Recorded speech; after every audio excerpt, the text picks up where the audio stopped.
Hello, my name is Georgia Wilder, and I'm going to read a few poems. The first one is called Eurycleia. My Eurycleia is the namesake of Odysseus's servant and nursemaid.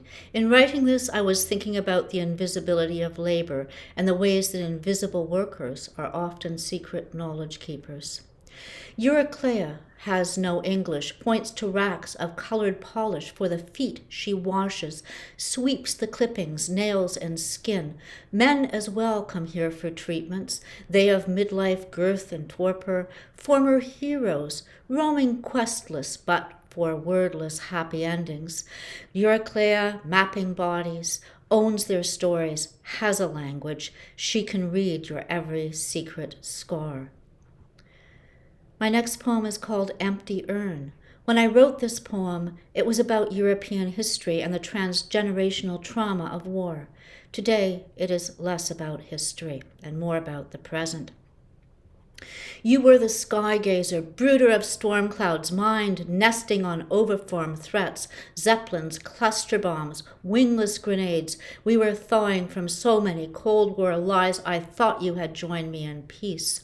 Hawk-eyed, you spied Bolsheviks in boxes under the bed and sepia photos, a boy who would have been your great uncle had he not been caught in the crossfire of the October Revolution.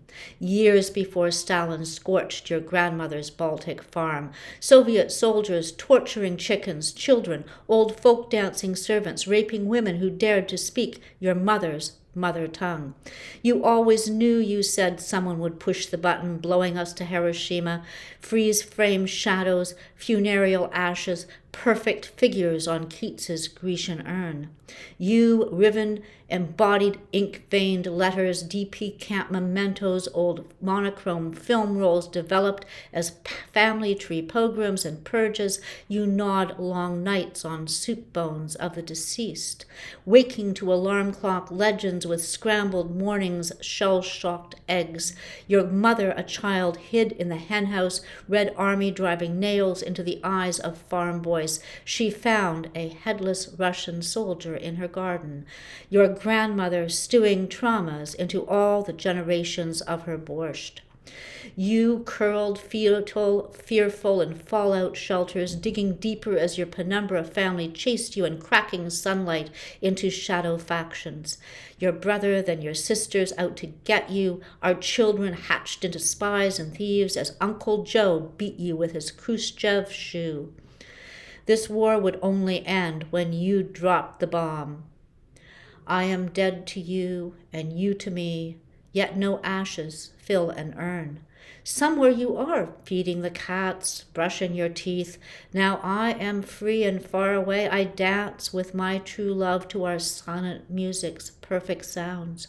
I scarcely recall you, except in passing troubled strangers with fierce eyes, shaking with fear palsied junkies, mad shouting women, veterans of second-hand wars, whose names will not inscribe a flower-laden cenotaph. Those brave undead, they howl. Beauty is truth means nothing, an empty phrase on an empty urn. I would have passers-by salute their noisy wounds, drape them in flags, but I glimpse your shadow waving, and I wake from feathery-pillowed sleep, shaking my fist at the bright Enola Gay.